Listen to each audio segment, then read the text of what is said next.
Good morning to all of my dear students. Today I am going to start monotonic function under the chapter relation and function. Relation and function chapter में अब हम लोग को monotonic function के बारे में पढ़ना है. तो monotonic function क्या होता है? either only increasing और either only decreasing function को monotonic function कहा जाता है. यानी वैसा फंक्शन जो केवल लगातार बढ़ता रहे या लगातार घटता रहे, तो वैसे फंक्शन को क्या कहा जाता है? मोनोटोनिक फंक्शन कहा जाता है. तो मोनोटोनिक फंक्शन भी दो तरह का होता है, एक मोनोटोनिकली इंक्रीजिंग फंक्शन और दूसरा मोनोटोनिकली डिक्रीजिंग फंक्शन. तो मोनोटोनिकली इंक्रीजिंग फंक्शन जो होता है, ठीक, उसका ग्राफ यहाँ दिया गया है. इस ग्राफ की मदद से हम मोनोटोनिकली इंक्रीजिंग फंक्शन को समझते हैं. तो जैसे यह ग्राफ है और यह कर्व है, y बराबर एफ एक्स क्या है? कर्व है. y बराबर एफ एक्स कर्व है. तो इस कर्व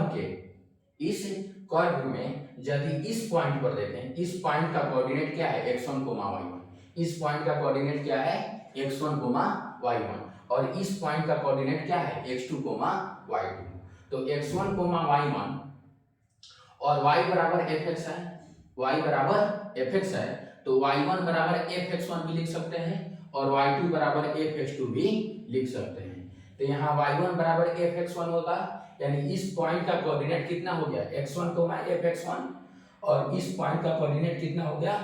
x2, fx2. fx2, ठीक. और यह पॉइंट क्या हो गया? ओरिजिन. ये पॉइंट क्या हो गया? ओरिजिन, ठीक. तो यहाँ देखिए, तो यह x1 पॉइंट होगा और यहाँ y1 पॉइंट होगा, यहाँ x2 पॉइंट होगा और यहाँ y2 पॉइंट होगा. तो यदि y एक्सिस पर देखें तो y1 y2 से बड़ा है, y1 जो है y2 से बड़ा है, और y बराबर fx है, यानी y1 बराबर fx1 भी होगा. तो fx1 will always greater than fx2. fx1 क्या होगा? fx2 से बड़ा होगा. अब ध्यान दीजिए, यहाँ x1 है और यहाँ x2 है. तो x1 क्या है? x2 से बड़ा है. x1 क्या है? x2 से बड़ा है. यहाँ x1 x2 से बड़ा दिया गया है. तो यदि कोई फंक्शन इंक्रीजिंग फंक्शन, कोई फंक्शन क्या हो? इंक्रीजिंग फंक्शन हो, तो अगर x1 x2 से बड़ा हो, x1 क्या हो? x2 से बड़ा हो और उस पर इंक्रीजिंग फंक्शन अप्लाई किया जाएगा. क्या किया जाएगा? इंक्रीजिंग फंक्शन अप्लाई किया जाएगा. तो fx1 क्या होगा? fx2 से बड़ा होगा. fx1 क्या होगा? fx2 से बड़ा होगा, ठीक. अब जैसे y बराबर fx है, तो y1 बराबर fx1 भी लिख सकते हैं, y2 बराबर fx2 भी लिख सकते हैं. अब कंक्लूजन क्या निकला कि आइदर अप्लाइंग और रिमूविंग द इंक्रीजिंग फंक्शन, यानी इंक्रीजिंग फंक्शन हटाने पर या इंक्रीजिंग फंक्शन अप्लाई करने पर the sign of inequality does not change. Sign of inequality क्या होता है? चेंज नहीं होता है. यानी यदि x1 x2 से बड़ा है, क्या है? x1 x2 से बड़ा है और हम उस पर कोई इंक्रीजिंग फंक्शन लगाएं, क्या करें? इंक्रीजिंग फंक्शन लगाएं, तो fx1 fx2 से क्या होगा? बड़ा होगा. fx1 क्या होगा? fx2 से बड़ा होगा.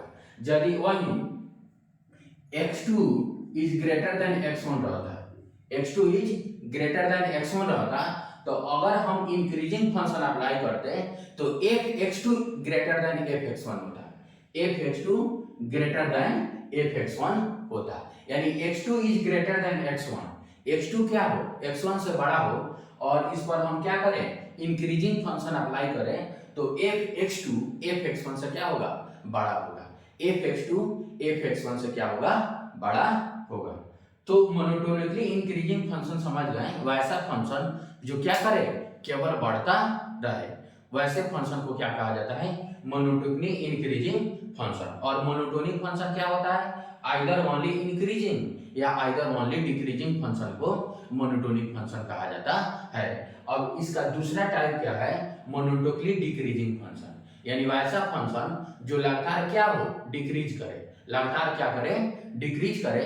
तो वैसे फंक्शन को मोनोटोनिकली डिक्रीजिंग फंक्शन कहा जाता है. तो अगले टर्न पे अब हम लोग को मोनोटोनिकली डिक्रीजिंग फंक्शन के बारे में पढ़ना है. Thank you all.